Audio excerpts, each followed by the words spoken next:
Amigos, bienvenidos nuevamente a Cinema de los Sentidos. Alberto. Hola Alonso, un gusto tenerte de vuelta en Cinema en los Sentidos. Al menos acá el set, porque El set, nos has estado acompañando en las entrevistas, pero El set azul, además, ¿no? Hay que bautizarlo. Has estado faltando aquí en el set unos días. Sí, he estado con algunos problemas, pero bueno, ya estamos de vuelta y hoy tenemos un programa especial. Hoy vamos a tener una entrevista con Miluska Benavides. ¿Quién es Miluska Benavides? Una narradora y traductora peruana, señalada por la prestigiosa revista Granta como una de las mejores narradoras en español menores de 35 años.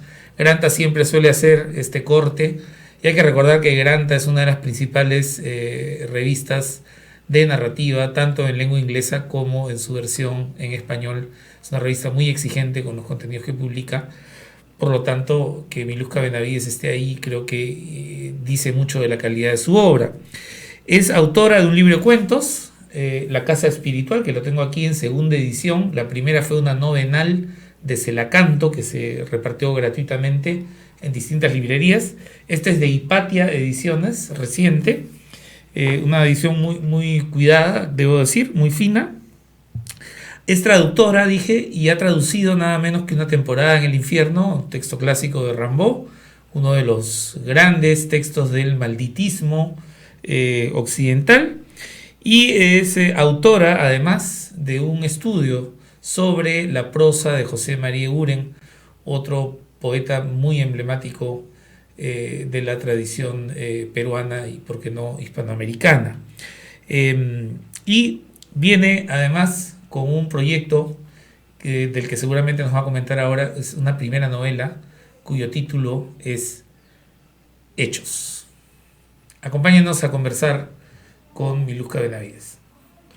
Amigos, como anunciamos al inicio de este programa, estamos ahora con Miluska Benavides, narradora, traductora peruana, que reside actualmente en Hudson con una beca que le permite estar en un programa para escritores. Ya nos comentará algo sobre eso. Miluska, bienvenida a Cinema de los Sentidos. Gracias, muchas gracias por la invitación a Cinema de los Sentidos. Yo quería comenzar un poco haciendo una pregunta más de carácter contextual, ¿no? En los últimos años estamos viendo bueno, no sé, no quiero llamarlo boom, pero hay una gran cantidad de autoras en distintos países de América Latina escribiendo una literatura de muy alta calidad, ¿no? Y además hay otra coincidencia, ¿no? Hay una segunda coincidencia, y es que los moldes realistas convencionales parecen no interesarle a estas escritoras. Entonces hay nuevas líneas, ¿no? Hay una exploración, por ejemplo, en la ciencia ficción, nuevas posibilidades del terror, de lo fantástico. Hay esta especie de mirada siempre sobre la intimidad de los personajes más que sobre las anécdotas. En fin, ¿cómo te explicas tú que en los últimos 20 años haya ocurrido esta explosión? ¿Qué ves tú en esto? Bueno, a nivel editorial, lo que estamos viendo, y esto también no solamente afecta a la literatura latinoamericana, sino también lo he visto en otras industrias, ¿no? Por ejemplo, el caso de los Estados Unidos, la industria en inglés, en Europa, en mismo Brasil, ¿no? Es el efecto del Me Too también, ¿no? Es decir, el año 2016, porque también no podemos nosotros como no hablar del libro como parte de una circulación de industria, ¿no? Las editoriales siempre van a enfocarse en lo que pueda circular, en lo que pueda traer de nuevo también. Entonces, a partir de Me Too surge, ¿no?, una necesidad pública, ¿no?, de atender a la participación de las mujeres en los espacios públicos, ya sea desde la escritura, ¿no?, en otros tipos de artes también, el cine, ¿no? Incluso se ha hablado de eso en el caso de los Oscars, ¿no? Es decir, digamos que es una discusión transversal. Pero atendiendo a lo que también, digamos, reflexionas, ¿no?, sobre las otras formas o lo que pasa con el canon, es que en realidad yo lo leo más, y eso es una versión poco personal, ¿no? También, bueno, estando en Estados Unidos, con lo que pasa con dos momentos, ¿no? No solamente Me Too, sino también Black Lives Matter.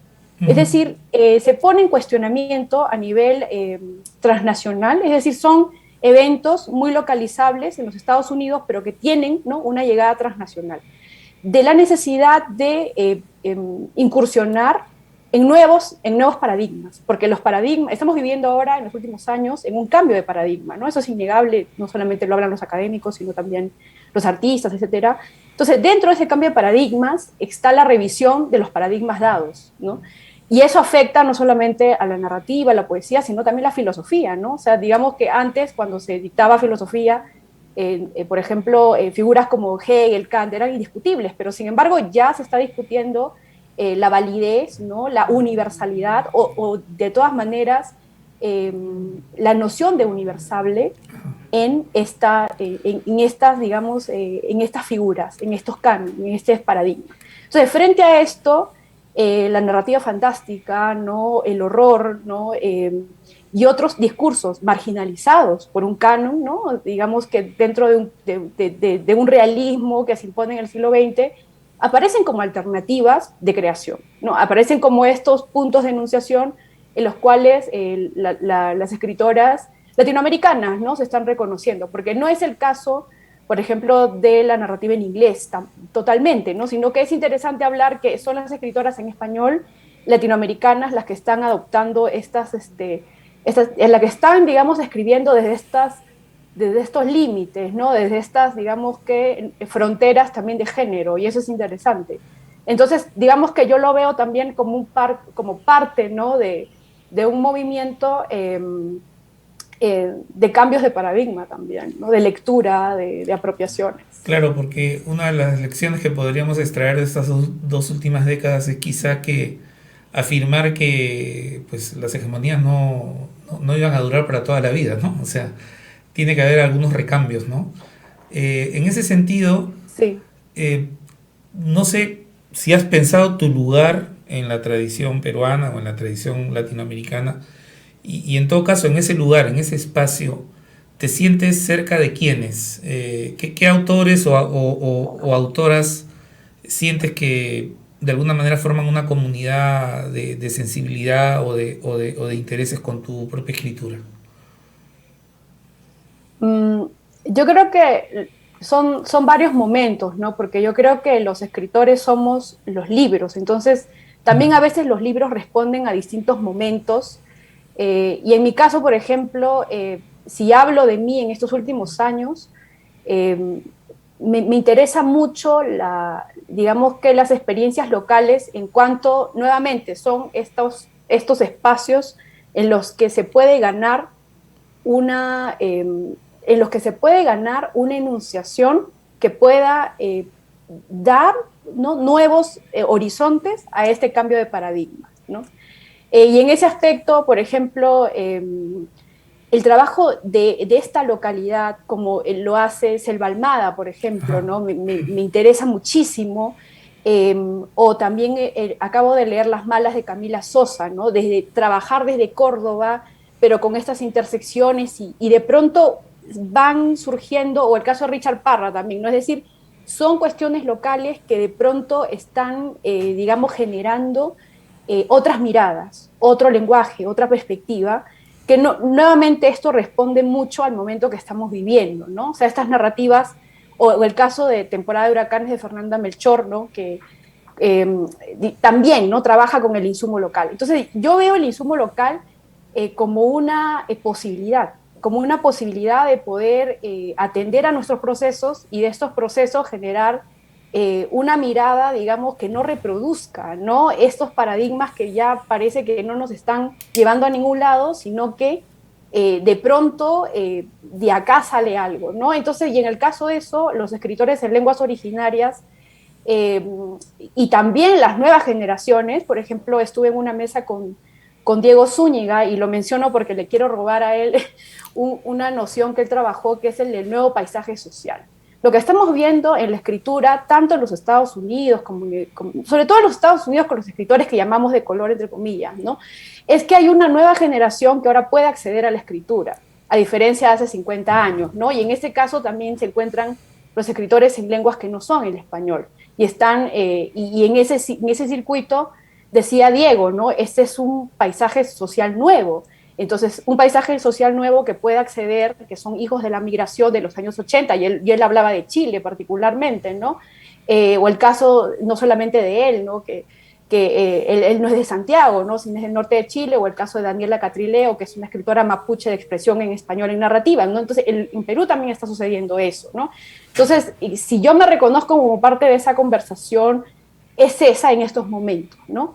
Sin embargo, cuando escribí el libro, ¿no? El primero, pensaba mucho más en otros autores, sobre todo en la poesía, ¿no? Quizás si hubiera sido poeta, tal vez hubiera podido escribir un libro de poesía, ¿no? Pero es ese el libro que me salió porque no soy poeta, ¿no? Pero de todas maneras sí, la atención a lo local siempre me llamó la atención porque, bueno, somos peruanos, entonces un poco la realidad se nos aparece muy ilegible, ¿no? Entonces yo creo que esa ilegibilidad es potencialidad siempre, ¿no? Es futuro. Entonces, ahora, digamos que tengo mucho más claridad política, social, digamos, conversando un poco con Diego Zúñiga, con otros narradores también latinoamericanos de esta generación, de pronto la conversación sirve para eso, ¿no? Para aclarar las ideas.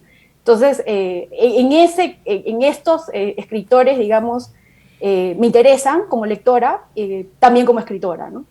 Porque además existe ciertos grupos, mencionaba, que históricamente nunca han tenido la oportunidad de ser escritores, o que se han invisibilizado sus narrativas, o sus voces en este país. Así que, ¿qué elementos tomas precisamente, no? Mencionas mucho de la peruanidad, pero eso es, en lo que es el canon, pareciera que la peruanidad de la literatura es Surco, Miraflores, el centro de Lima. Muy encerrada en lo que es el canon o los grandes nombres, incluso muy pocas mujeres han entrado a los cánones de la literatura peruana. Eso es lo que está cambiando, por fortuna. Pero siempre, ¿qué opinas de ese papel que ha tenido de invisibilizar en el Perú o en Latinoamérica en general a ciertos grupos, a ciertas clases, a la mujer en la literatura, a excepción de algunas excepciones muy puntuales, le hace Blanca Varela o Pilar Dugui o Carmen Ollé, pero fuera de esas excepciones es un panorama dominado mayormente por los hombres, lastimosamente? Sí, sí. Bueno, por eso es que un poco la pregunta de Alonso está conectada, ¿no? O sea, digamos que con lo que mencionas, porque de pronto, como mencionas, es la mujer, vemos allí que las escritoras peruanas, de pronto una o dos aparecen en los manuales de literatura, y, y después, y hablemos no solamente de las escritoras, sino también de las formas de expresión de la imaginación, ¿no? En poesía, en narrativa, que de pronto no acceden a la letra escrita, a una vida oral, pero que existen, ¿no? Y por ejemplo, libros canónicos como El pez de oro, de Gamaliel Churata, o Las tres mitades de Hilo Moxo, que son muy canónicos, que son muy leídos, ya están como permeando esta existencia de otras literaturas, pero que no tienen forma escrita, ¿no? Y un poco para tu pregunta, yo creo que es algo que también he estado conversando con otras escritoras, ¿no? Respecto de por qué, de esta invisibilización, ¿no? En realidad son consecuencias de estructuras, ¿no? Y bueno, ya sabemos que las estructuras económicas, ¿no? Sociales, raciales, en realidad en el Perú hablar de clase y raza, pues digamos, no se puede separar, ¿no? Son dos nociones un poco inseparables. También, y es el caso de estructuras coloniales que todavía percibimos en el siglo XX respecto al acceso de la alfabetización y de la expresión escrita de lenguas originarias, ¿no? Lo que estamos viendo ahora con el caso de la poesía en quechua, por ejemplo, la narrativa en quechua, de hecho, un poco que para promocionar el caso de Ajopampa, por ejemplo, que estoy leyendo en un taller, ¿no? Es decir, ya tenemos una novela en quechua, tenemos el caso de poetas en lenguas originarias peruanos, mexicanos, ¿no? Chilenos, brasileños, que están publicando. Entonces, el acceso a la publicación, ¿no? El acceso a la escritura escrita, es decir, a la escritura, a la producción de escritura publicable, es una dimensión que fue siempre una barrera para la expresión de estas literaturas. Entonces, una vez que hay una nueva generación que se alfabetiza, ¿no? En términos occidentales es que vemos este cambio de paradigma. Y en el caso de las mujeres, y en el caso de estos escritores, también es una cuestión de legibilidad. Y a mí me gusta hablar mucho de eso, perdón, porque también hay literaturas que no son legibles, es decir, que no entran, ¿no? En un sentido común, que no entran en valores, ¿no? Del gusto contemporáneo de cierto grupo. ¿Por qué? Porque las literaturas emergentes siempre tienen que crear sus lectores, ¿no? Su legibilidad. Entonces yo también considero que fuera de de las estructuras, ¿no? De las que se ha conversado mucho, también está la legibilidad, ¿no? Es decir, hay escrituras de mujeres que se demoran, ¿no? O que nunca ingresan en un sentido común, al igual que los escritores de lenguas originarias, ¿no? O escritores que de pronto decimos, ¿no? Es mala escritura, no se entiende. Entonces yo desconfío mucho de esos adjetivos que es de bueno o malo, ¿no? Es decir, yo creo que una reseña excede el gusto y debe más bien apuntar a lo que busca como una visión del mundo de los libros, ¿no? Entonces yo creo que las entradas de la crítica en el siglo XX latinoamericano, y eso es un fenómeno latinoamericano, no es solamente, o sea, los hemos estudiado, por ejemplo, ¿no? O sea, la forma en cómo se nos ha educado ha sido así, es decir, es el gusto, es lo bueno, es lo malo. Entonces yo creo que esos paradigmas no nos están sirviendo para leer. No nos han servido para leer y no nos están sirviendo para leer lo nuevo que está produciéndose, ¿no? Claro. Otro punto más a favor de las mujeres es que tengo la sospecha de que las mujeres en América Latina han revitalizado el cuento como género, ¿no? Uno puede revisar y encontrarse con una Samantha Schweblin, se puede encontrar con una Mariana Enríquez, Guadalupe Nettel, María Fernanda Ampuero en Colombia, Ana María Yuga, aunque ella viene de un poco más atrás, pero tiene una obra muy consistente, ¿no? Y así podríamos hacer una muy buena lista que podría incluir, por supuesto, tu propia casa espiritual, ¿no?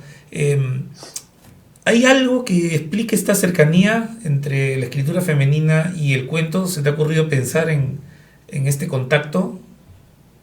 Sí, creo que salió en una conversación con Katia Dawi, ¿no? Que también ella claro. Hablaba, ¿no? de la ficción corta y ella es una de las escritoras peruanas que ha insistido en el género, ¿no? Yo también, yo estaba pensando en eso, no tengo una respuesta, porque yo, por ejemplo, no soy de escribir cuentos, entonces, pero sí veo el fenómeno, ¿no? Y puede ser, y lo conversaba con algunas cuentistas también, ¿no? Que, por ejemplo, con Anela Rodríguez, que es una cuentista genial, ¿no? Mexicana, y ella decía que ella no podía escribir de otra manera. Bueno, ella decía que el género corto se le daba muy bien, ¿no? A veces uno se le da muy bien, pero está la presión esto de escribir novela, ¿no? Yo creo que también, y lo estuve pensando, el formato de internet, ¿no? De las revistas, la proliferación de revistas de internet, el formato corto facilita lo que pasa es que yo lo veo de esta manera, me voy un poco ordenando las ideas. Lo que pasa es que hemos visto que la nueva escritura también siempre aparece en plataformas que no son convencionales, llamémosla, ¿no? Es decir, las revistas, por ejemplo. Es decir, lo nuevo tiende a aparecer en revistas. Entonces también yo pensaba y conversaba con algunas escritoras, es que sus primeros escritos aparecen en revistas, ¿no? Y usualmente son cuentos, relatos cortos, ¿no? Y el internet tiene estas revistas que de pronto empiezan a circular, ¿no? Y digamos que es una escritura que puede ser mucho más viable de ser compartida. Quizá es por eso, pero también es un género que yo creo que se le da muy bien digamos, a una ausencia o una suspensión de la totalidad que aspira la novela, ¿no? Porque yo pensaba eso, ¿no? La novela a veces tiende a crear un monologismo, en cambio un libro de cuentos te permite de pronto descentrar eso, ¿no? Hacerlo más dialógico, ¿no? Creo que hay muchas ideas y me parece muy interesante hablar del vínculo del género. Y hay otra cosa que tendría que agregar, es que también las escritoras están muy interesadas en romper los géneros, ¿no? En trabajar en estas zonas intermedias. Y entonces yo creo que también el formato corto facilita esto, facilita digamos que los encuentros entre la poesía, el ensayo y el relato, ¿no? O estos relatos que de pronto son ensayísticos, o estos relatos que son, digamos, que tienen una tendencia lírica, ¿no? Porque también pensemos en Silvino Campo, Armonía Somers, ¿no? Que acaba de reeditar Páginas de Espuma, ¿no? O sea, hay una tradición de la escritora con el relato corto latinoamericano y eso es muy interesante. Ahora, tú querías escribir cuentos, pero te salió un libro más o menos redondo y que me parece está atravesado por una circunstancia, ¿no? Y que supongo que el título explica bien esa circunstancia, y es estos personajes encerrados en sus propios dramas, ¿no? Buscando la salida, buscando la respuesta, buscando la explicación. Esa es la casa, ¿no es cierto? Sí, sí, justo hace minutos me acaba de llegar una reseña de González Vigil, ¿no? Que sacó en Caretas ayer, y justo señala eso, ¿no? Es más bien señala él, ¿no? Porque a veces es muy difícil para uno hablar de sus propios libros, claro, ¿no? Es decir, sí, pero la idea de la casa es una idea de más bien, poco tomando la idea de él, ¿no? De su reflexión desde ser casado, ¿no? Yo creo que hay una promesa, a mí me mueve mucho a nivel imaginativo la idea de la promesa, incluso estoy trabajando eso en la novela de ahora, ¿no? Del reino, ¿no? Es decir, yo creo que en la era moderna se nos ha prometido muchas cosas, ¿no? Porque finalmente la era moderna es la secularización de la promesa religiosa, ¿no? Y yo creo que más bien lo que hemos visto en los últimos años es el fracaso de esa promesa, ¿no? Entonces, más bien, yo lo que veo es que la fatalidad tarde o temprano, digamos que nos alcanza, ¿no? Ya sea con la muerte o ya sea con muchas cosas, ¿no? Entonces, es un poco, el libro de relatos es a la vez una respuesta a esta sensación de ser casado, ¿no? Pero también yo creo que hemos sido criados en un relato, ¿no? Y desde los años 80 en que se puede lograr todo, en que vivimos en un mundo muy cómodo, ¿no? Y yo creo que más bien hemos estado caminando en muchas mentiras. Y no nos preparamos para el fracaso, ¿no? Algo ribeiriano hay en eso, ¿no? Yo creo que para Ribeiro el fracaso está desde la premisa, ¿no?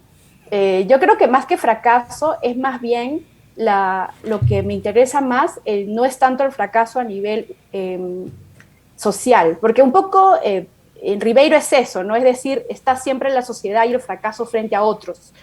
En mi caso es más bien un poco más, lo pensaba como lo humano, ¿no? Es decir, yo creo que lo que se nos enseña a nosotros es olvidarnos de nuestra naturaleza biológica y humana. Y de pronto empezamos a andar por el mundo como si no lo fuéramos, ¿no? Y yo creo que es ese sentido del quizá dolor vallejiano, es decir, hay algo que de pronto se va a tornar irreversible. Y a eso más bien voy, ¿no? Y a la vez esa naturaleza biológica nos recuerda que también hay una conexión sagrada, ¿no? Con el cosmos, con la naturaleza de la cual nos hemos divorciado. Claro. Y para ir cerrando esta interesante conversación, Miluska, ¿qué nos puedes decir de la novela? Hechos, creo que es el título. ¿Qué nos puedes comentar de esa primera novela? Contra todas las cábalas, ¿no? Casi nadie quiere decir sus títulos antes de que el libro salga, pero bueno.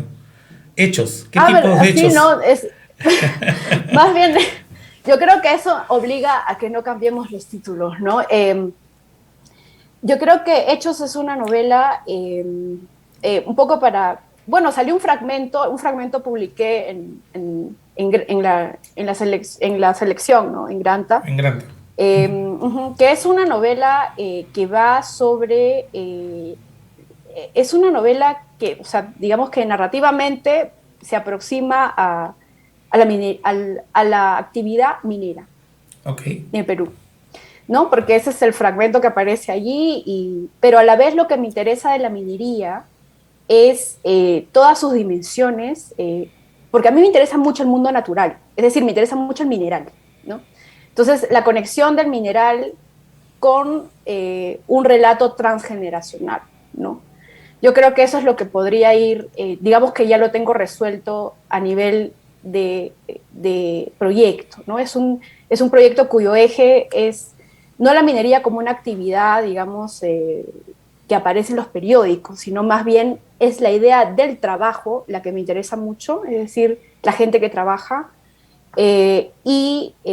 obviamente lo transgeneracional me permite a mí ver no como una actividad del presente, sino más bien una actividad arraigada en el pasado, ¿no? Y es siempre el pasado como está en la casa espiritual, ¿no? Es decir, un pasado que que no es monumental, sino más bien un pasado escondido, y por eso el libro se llama Hechos, ¿no? Porque son hechos, es decir, a veces los escritores simplemente podemos, como los cronistas, ¿no? Eso me gusta mucho, y eso también me interesa en la crónica de Indias, ¿no? A veces simplemente solamente rescatar o dar cuenta de los hechos. Entonces, por eso el libro se llama así, ¿no? Y creo que eso es lo que no me obliga a cambiar de título, por un lado, y por otro lado, a no olvidarme del lugar de los narradores frente al pasado, ¿no? Claro. Y estoy recordando también que uno de los libros de la Biblia es Hechos, precisamente. Sí, y tiene que ver con, Ah, exactamente, ajá, tiene que ver, el título sale de los Hechos de los Apóstoles, pero justo me interesa mucho no la polisemia de la palabra que está en Hechos de los Apóstoles, porque también va el relato sobre también experiencias religiosas, ¿no? Como en la casa espiritual. Bueno, es un hecho el título, al menos. ya está, pues. Es un hecho. Sí, sí, o sea, eso, por eso decía, ¿no? O sea, ya cuando salió en lo de. Porque, claro, en el momento que lo pienso es cuando sale la revista en Granta, dijo que lo pongo o no lo pongo. Y dije, ya, ok, ya no se está cambiando, ¿no? Y no, para mí me ha servido mucho trabajar también con esta organicidad, ¿no? Es decir, a veces los títulos pueden cambiar, pero el proyecto, yo creo que el nombre me mantiene, es decir, como que te mantiene, no es la fuerza de las palabras, a veces uno se olvida, ¿no? Te mantiene en la línea hacia donde quise ir y hacia donde estoy tratando de ir, ¿no? Interesante. Muchísimas gracias, Muchas gracias. Miluska, por tu presencia y tu palabra aquí en Cinema de los Sentidos. Hasta la próxima, por supuesto. Mucha suerte en todo lo que viene. Y a usted, amigo lector, si no ha tenido tiempo todavía de ir a buscar la casa espiritual, no espere más, pues vaya. Y mientras sale Hechos, vaya por la casa espiritual. ¿Sí? Muchísimas gracias, Miluska. Y nosotros volvemos con Una entrevista con el pintor amazónico Jorge Vela. Color y Fútbol. Muy bien. Gracias, Gracias, Miluska. gracias a ustedes. Gracias Amigos, a no se ustedes por vayan. esta linda Volvemos. conversación. Gracias. Ahora vamos a presentar la segunda entrevista, Alonso, una entrevista llena de artes, de plástica, de pintura. Hablamos del pintor amazónico Jorge Vela, egresado de Bellas Artes de Iquitos, Ujú. que durante varios años se ha desempeñado de forma independiente y ahora durante la pandemia ha relanzado su carrera con dos exposiciones acá en Lima. Una primera dedicada al asunto de la familia, de los retratos de la familia y las familias peruanas. Y ahora una última que acaba de estar en el centro de Lima, se llama El arte y el fútbol, Ajá. dedicada a ese espacio que nos apasiona a los peruanos a través de la pintura y muy poco explorado a veces en el arte, como es el fútbol, la pasión del fútbol. Así que adelante con Jorge Coqui Vela. Entonces, bienvenido Jorge, ¿cómo estás? Bienvenido a Cinema de los Sentidos. ¿Cómo estás, Alberto? ¿Cómo estás, Alberto? Un gusto estar contigo en estos momentos, a ver y a conversar sobre algunas cositas, ¿no? Sí, claro. Bueno, tú eres un pintor que ya tiene un artista en general que ya tiene una trayectoria larga, que te has reencontrado, de hecho, a nivel de exposiciones durante la partida de la pandemia. Has realizado, Exactamente. has realizado una exposición virtual y una en Lima, si no me equivoco. Así Y es. sí, quiero preguntar cómo es que todo este tiempo de la pandemia te ha permitido reencontrarte con el arte y con tu pintura y con tu expresión artística. Mira, te cuento. Yo egreso de la escuela en el año 97 De Bellas Artes. y bu- de la Escuela de Bellas Artes, y me dedico, yo tenía mucha suerte con esta cuestión de hacer exposiciones, hacer un poquito de ventas y vivir de esto tan maravilloso que es la pintura. Muy difícil por aquí, pero bueno, he tenido alguna suerte. Y luego me dediqué un tiempo, unos 2 años, a enseñar con un programa que hizo el gobierno de Toledo, que se llamó Promotoría Cultural. Estuve enseñando durante 2 años y por cosas del destino, me metí a trabajar con unos proyectos empresariales que tiene un hermano mío y me quedé ahí sin querer queriendo 18 años pintando de madrugada, pintando de muy noche porque trabajaba en una oficina y pintaba de muy noche y hasta la 1 de la mañana, 2 de la mañana, luego me iba a la oficina, regresaba y así estaba los fines de semana, me dedicaba a pintar totalmente y eh, exponiendo por un lado, por otro, como el negocio era familiar, me salieron bastantes exposiciones fuera, como el negocio familiar, lo repito, no pedía permiso, entonces me iba a exponer a otros países y me quedaba 3 meses y regresaba y era una cosa muy, muy buena para mí, ¿no? Como artista, ¿no? O sea, tener un trabajo y a la vez salirte por unos meses para irte a exponer por diferentes lugares y eso me hacía muy feliz hasta que 18 años después decido, en el año 2018, decido retirarme del trabajo de forma voluntaria y dedicarme al 100% a la pintura. Una cosa recontra loco, o sea, dejaba la empresa y me iba a dedicar solamente a la pintura y en mi casa se volvieron locos y ahora, ¿cómo vamos a hacer? Y todo ese tipo de cosas por la cuestión económica, ¿no? Yo tengo 2 hijos, en universidades particulares y todo, y felizmente las cosas dieron, bueno, están dando resultados, buenos resultados, ¿no? No fue una mala decisión.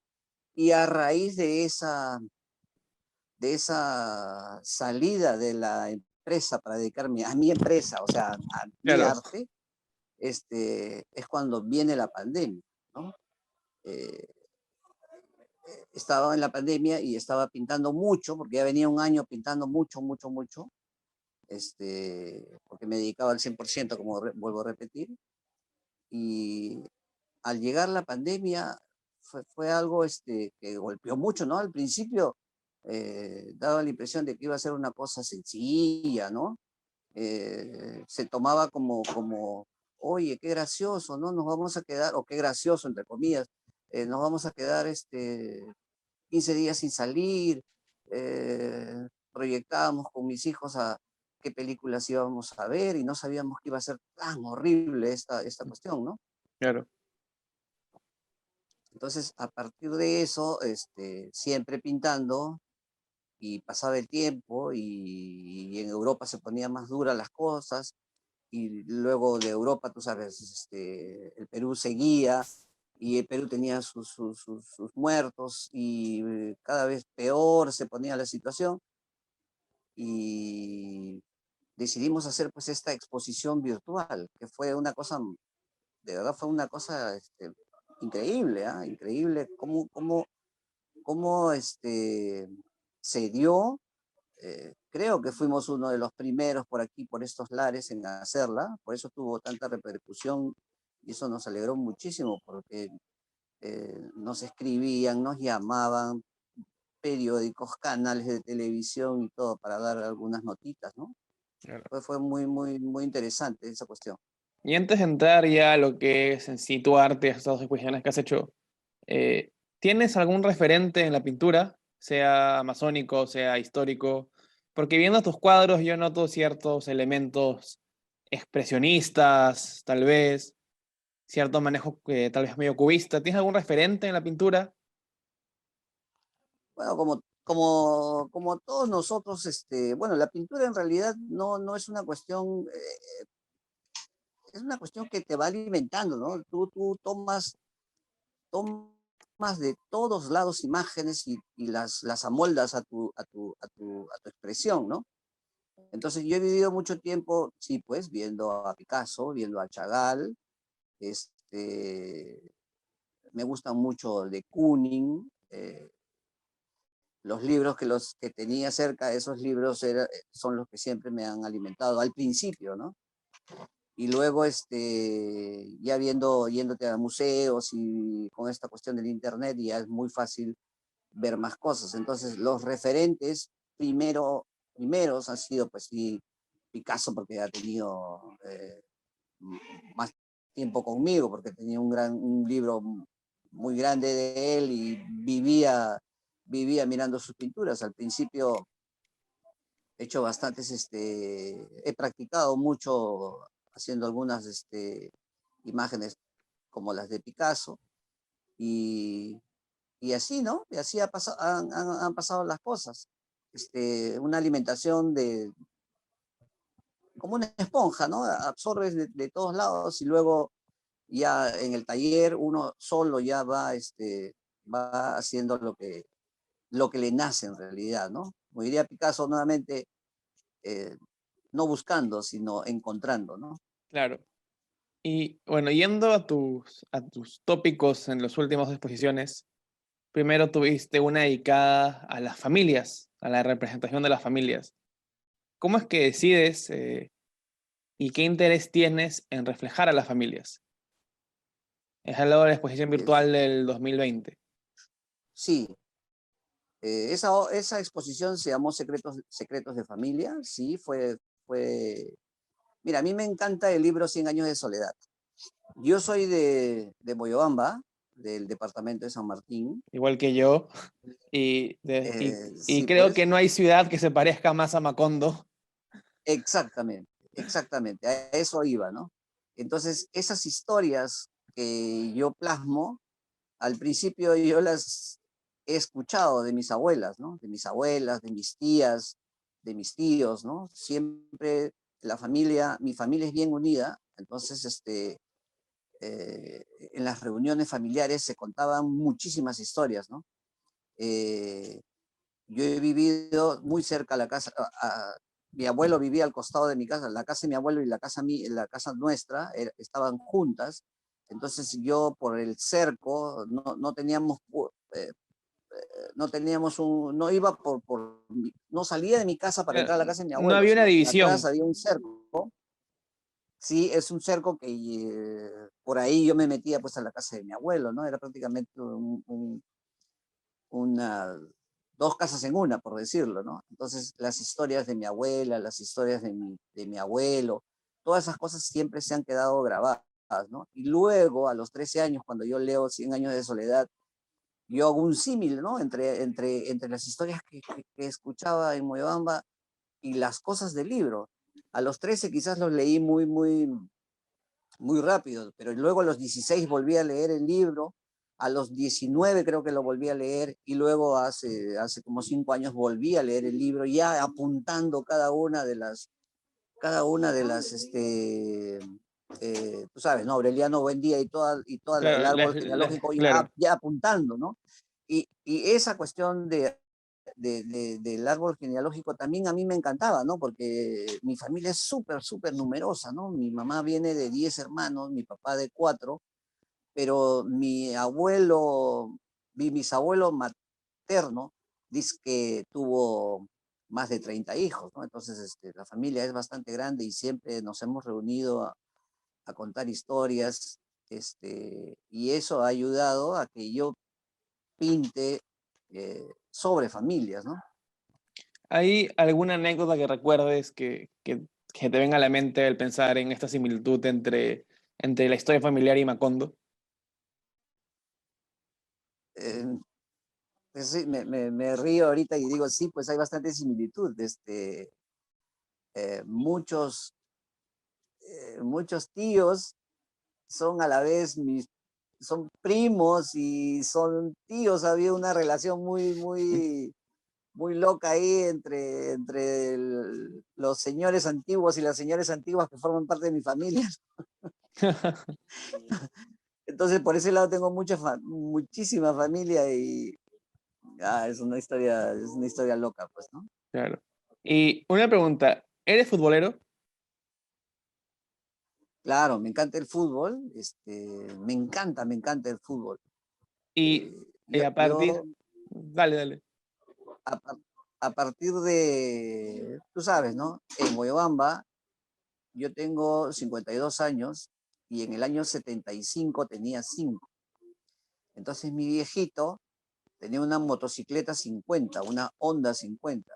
Y en esa Honda 50 entrábamos los 6 miembros de mi familia y todos los domingos nos íbamos al estadio de Moyobamba a ver jugar algún equipo que se enfrentaba al Belén o al Hospital de Moyobamba. Y esa era nuestra diversión. Entonces, era un disfrute total. Mi viejo futbolero, y mis hermanos también muy, muy futboleros, y yo soy el último de la familia, y nos hemos llenado con mucho fútbol, ¿no? Con mucho fútbol, ¿no? Entonces, el fútbol viene desde muy chiquito, pues, ¿no? Viene desde muy, muy chiquito. ¿Y cómo es que decides, a partir de este gusto por el fútbol, hacer la exposición? No es fútbol, es arte, no es arte, es fútbol. Donde más que nada, además, te centras en las emociones y las expresiones que tiene la hinchada alrededor de lo que es la selección peruana, ¿verdad? Así es, así es. La primera pintura que yo hago referente al fútbol data más o menos del año 1992. Yo pinto un personaje besando una copa. Estaba yo en mis primeros años en Bellas Artes y yo pinto esa obra y la titulo Algún día será. Era en referencia a las veces que perdíamos y, y, y yo tenía la esperanza de que algún día ganemos algo, ¿no? Ese cuadro, no sé qué pasó, pero terminó desapareciendo de mi taller. En ese mismo año 92, yo pinto un cuadro rojo del Estadio Nacional. Una vista de ave, una vista de pájaro, y todo el cuadro está en rojo. Entonces, ese cuadro estuvo en la cabecera de mi cama durante un par de años. Y a la vez yo, en el año 94, pinto otro cuadro de fútbol. Resulta que en el año 94, cuando yo hago una exposición colectiva con unos amigos, ¿no? Éramos todos estudiantes, un italiano compra la obra mía, la cual estaba exponiendo. Ese italiano luego eh, viene a mi taller a buscar más obra y se encuentra con el cuadro rojo, que obviamente cuando el italiano viene a mi casa, a mi taller, yo el cuadro que estaba en mi cabecera también lo pongo y lo muestro a él, ¿no? Para que le dé una mirada a ver si le gustaba. Y es el primer cuadro que él dice, este me llevo. Pasaron, bueno, se llevó como 6, 8 cuadros. Yo estaba muy feliz, ¿no? Tú sabes, un artista a la hora que vende anda feliz porque le da para seguir pintando, para seguir creando, ¿no? No está con la cabeza ahí desesperado buscando la parte económica para poder subsistir. Entonces, una venta para el artista son más cuadros que vas a crear, ¿no? Eso es lo lindo de hacer ventas, ¿no? Y este italiano vuelve a mi taller y se lleva el otro cuadro de fútbol, además de algunos otros más. Yo no había reparado en absoluto en que se llevaba los cuadros de fútbol, además de otros cuadros, ¿no? En el año 2000 yo hago una exposición en Holanda, bueno, hago 3 exposiciones en Holanda en 3 meses, y el jefe de barra del Feyenoord, del equipo de Rotterdam, Claro. solicita a un amigo que si le podía yo pintar un cuadro en referencia al Feyenoord, y me invita a su estadio, me invita al estadio de Feyenoord. Lo pasó muy bien, con las entradas pagadas, nos manda un auto a recoger, y yo pinto un cuadro a raíz de ese sentimiento, ¿no? En ese estadio, ¿no? En ese partido que me fui a ver al estadio de Cube, se llama el estadio, y pinto el cuadro, se lo entrego 2, 3 semanas después, y pasó un tiempo y vuelvo a pintar otro cuadro y todos los cuadros que pintaba de fútbol se iban. Dije, qué interesante. No había reparado en realidad, ¿no? Entonces, en esta cuestión de la pandemia, ya cuando tú te quedas en tu taller pintando todos los días, te van surgiendo ideas, ¿no? ¿Qué hago sin dejar de lado la familia? Porque es mi tema, ¿no? Entonces, pinto fútbol y familia, ¿no? Es ahí que después de la exposición virtual Secretos de Familia y luego la segunda exposición virtual Pequeñas Esperanzas, yo hago esta tercera exposición individual en base con temas de fútbol. Y me metí 2 años, 2 años estuve pintando a la par con los cuadros de familia, los cuadros de fútbol. ¿Y estás trabajando en algo actualmente? ¿Estás preparando alguna nueva exposición? ¿Qué se Sí, viene de parte de Jorge Coquivela próximamente? en estos momentos está ya lista una colectiva, una exposición colectiva que va a ser en el distrito de Miraflores, aquí en el centro de Lima. Ya están los cuadros instalados, todo, pero estamos esperando que el promotor lance la fecha de inauguración para esta expo. Entonces, en principio se va a llamar Exponiendo, ¿no? Somos 4 artistas que vamos a estar en esta colectiva. Y luego hemos empezado un nuevo proyecto para ver si en el mes de noviembre o diciembre mostramos también una tripersonal, además de mi persona, dos artistas más, haremos una exposición en base a un tema que todavía, siempre yo cuando hago una exposición no me gusta decir lo que voy a hacer hasta que más o menos ya lo tenga planteado y listo. Claro. Entonces, esta exposición viene para fin de año, me parece que va a estar interesante también.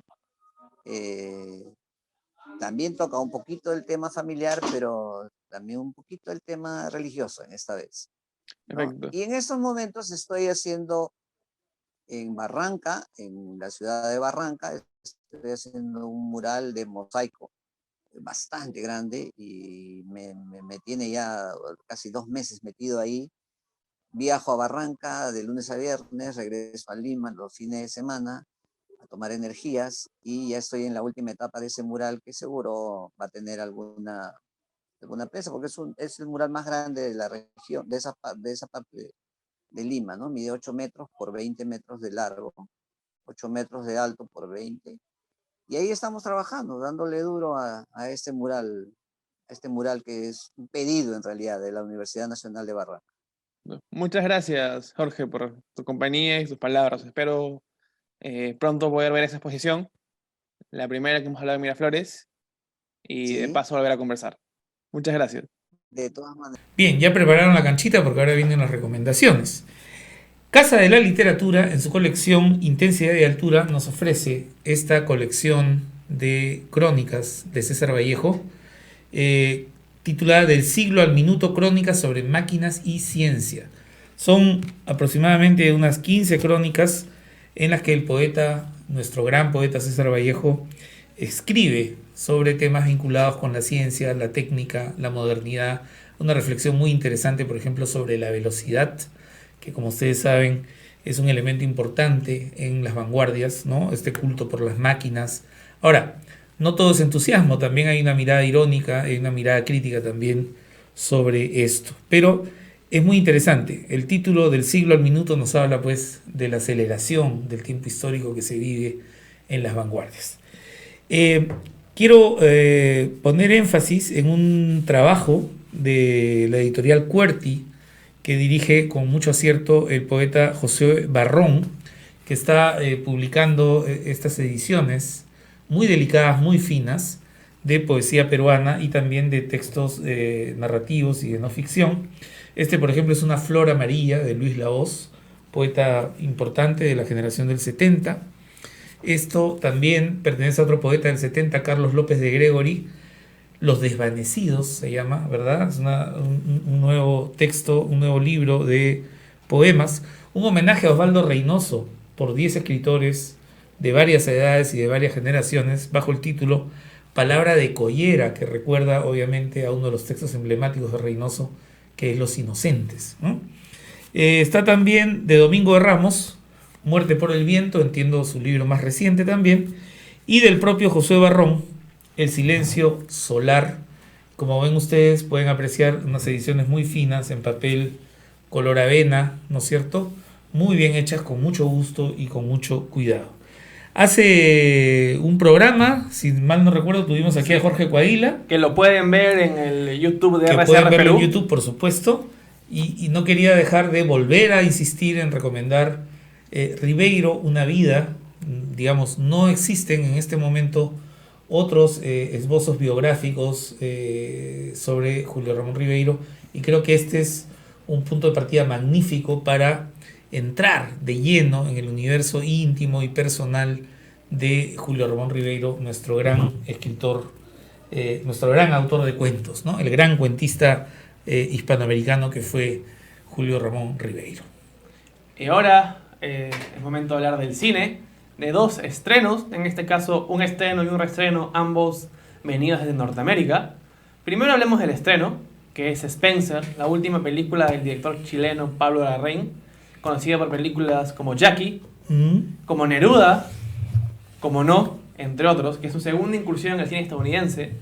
En esta vez encarna un biopic de un periodo especial en la vida de la princesa Diana de Gales, en unas navidades que va a pasar en la casa familiar de la familia real inglesa, donde empieza a verse ya su descenso tal vez hacia una especie de locura ante la presión de tener que vivir con una vida de la realeza, encarnada por Kristen Stewart en un papel que le ha valido su primera nominación a los premios Oscar.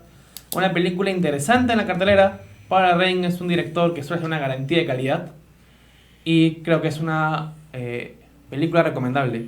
Y bueno, hay que hablar del reestreno, que va a durar 2 días más por la fecha de emisión del programa. Una semana no va a estar en cartelera porque es un reestreno especial, que es el regreso a los cines por los 50 años de El Padrino.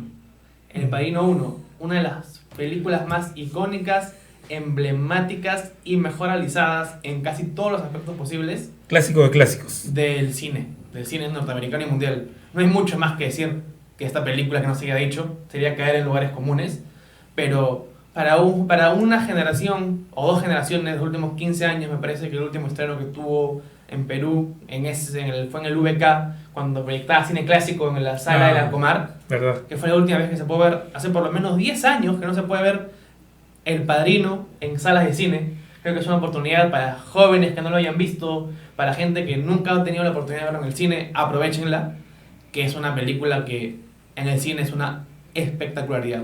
Y finalmente, una noticia alegre, el Ministerio de Cultura ha anunciado la reapertura de la sala Armando Robles Godoy, la sala gratuita que tiene en el Ministerio ¡Qué maravilla! de Cultura, a próxima fecha de confirmación del evento de reapertura, pero ya ha confirmado que va a volver este lugar gratuito para el cine alternativo en el Perú.